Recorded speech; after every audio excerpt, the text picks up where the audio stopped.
Chivos here, bring you another Hyundai A-League fixture preview for the fixtures of week 25, and it's going to be a decent week this weekend. The top of the table is really close, the bottom of the table doesn't matter anymore, so we'll see what's happening this long weekend. So the first game of the weekend sees Melbourne Victory take on Western Sydney Wanderers. Now, Melbourne Victory are currently struggling and need a win to help cement their finals place, while Western Sydney Wanderers are still in the title hunt and could help, could help them with a win this weekend. So, Melbourne Victory welcome Guilherme, Kalfala, Mahazi, and Negro to the first team squad, while Jeria is away on international duty. Archie Thompson is suffering from illness, and Ansell has a quad problem which could see him out for the rest of the season. Now, on the other hand, we have Western Sydney Wanderers. They welcome Hamill and Mabratu to the first team squad, while they have no apparent outs, which is good for them. It's not good for Melbourne Victory. And news coming out of the Melbourne Victory camp today that Guilherme Finkler has signed a deal with Wellington Phoenix for next season. He's going to join Costa Barbarouses over in Wellington, but this move doesn't make sense to me, just because of the fact Guilherme Finkler has turned out and said that he was disappointed not to be selected in the Asian Champions League squad for Melbourne Victory, but by moving to Wellington Phoenix, he won't be playing any Asian Champions League because Wellington aren't part of the Asian nation, so Wellington can't play in the Asian Champions League. It doesn't make sense to me. The move doesn't make sense unless there's money. I have no idea.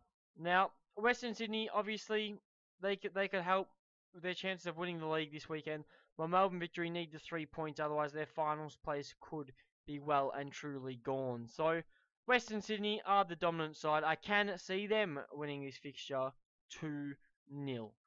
The second game of the weekend sees Newcastle Jets take on Perth Glory. Now, Newcastle need to win their last 3 games, even if they want a chance of the finals. So I think they need 7 points, and every other result has to go their way. While Perth Glory are in good form, and they have almost guaranteed their finals place. They could do with a win this weekend. Now, Newcastle welcome Brennan Cooper Pavicevic to the first team squad, while Mullen is out through suspension, picked up another red card last weekend.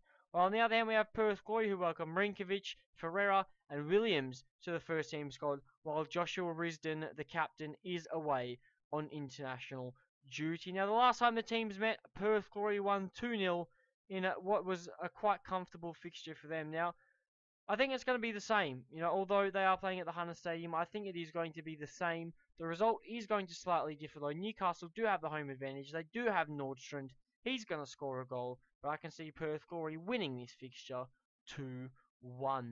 The third game of the weekend sees Brisbane Roar take on Sydney FC. Now, Brisbane Roar pushing for the title. They need a win from this fixture, while Sydney FC are struggling and currently see themselves sitting outside the finals places.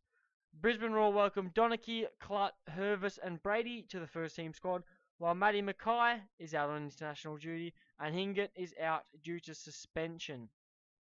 Sydney FC, on the other hand, welcome German and Ninkovic to the first team squad, while they have no apparent outs. So Sydney FC need a win to help their finals dreams stay alive, while Brisbane need a win to help Aloisi win his maiden A-League title. But is it going to happen? I don't know, but I do see Brisbane Roar winning this fixture and continuing their title push. I can see them winning this fixture 3-1 against Sydney FC. The fourth game of the weekend sees Adelaide United take on Central Coast Mariners. Now, Adelaide are still in the title race. They need a win to help their cause, while Central Coast managed to grab a late point against Sydney FC last weekend and prove that they still are playing for dignity. It was a fantastic performance there for Central Coast in the last 10 minutes. Well, really, it was the last 5 or 6 minutes.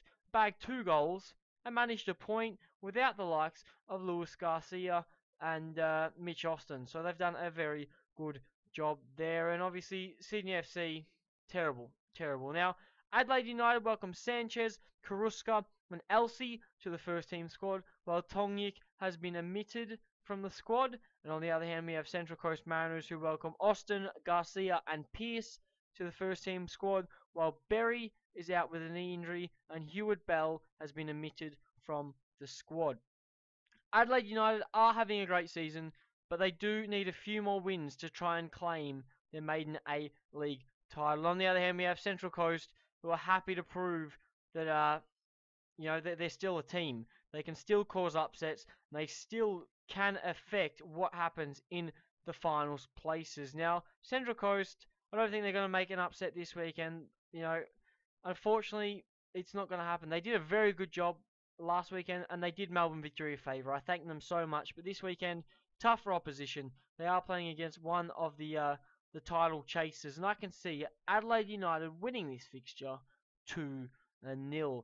And the final game of the weekend sees Melbourne City take on Wellington Phoenix. Now, Melbourne City are having a fantastic season. They're still in the title race, which is great for them. It's bad for Melbourne Victory, but forget us for a minute. Melbourne City are in the spotlight. And we do have Wellington Phoenix.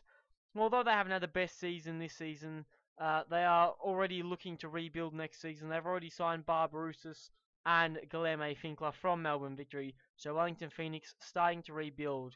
So they're already set their sights on next year.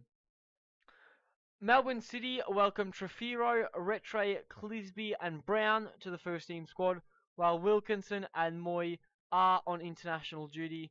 Whereas Wellington Phoenix welcome Gully and Krishna back to the first team squad, while Doyle is out through suspension after picking up a red card last week. Now, Melbourne City are without key player, Australian marquee and playmaker Aaron Moy, as well as a veteran defender in Alex Wilkinson, and it's going to be a huge loss. Forget Wilkinson from here. Aaron Moy alone, 18 assists so far this season. He set up majority of Fornaroli's goals. Aaron Moy is showing what he's worth in the marquee spot for Melbourne City, and without him, Melbourne City will struggle a bit. But I think they have the depth to do a good enough job.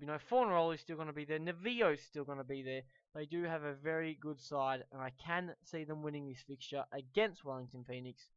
I think Melbourne City are going to take this in a tight affair. It's going to end in a 2-1 win for Melbourne City. But they are my predictions for the round of round 25. I should be saying week, but it's round 25. We've got 3 games left to go, and they are my predictions. If you agree, if you disagree, let me know down in the comment section below. If you've enjoyed the video, don't forget to smash the like button. Subscribe to see more Hyundai A-League content. And hopefully I catch you guys on another video.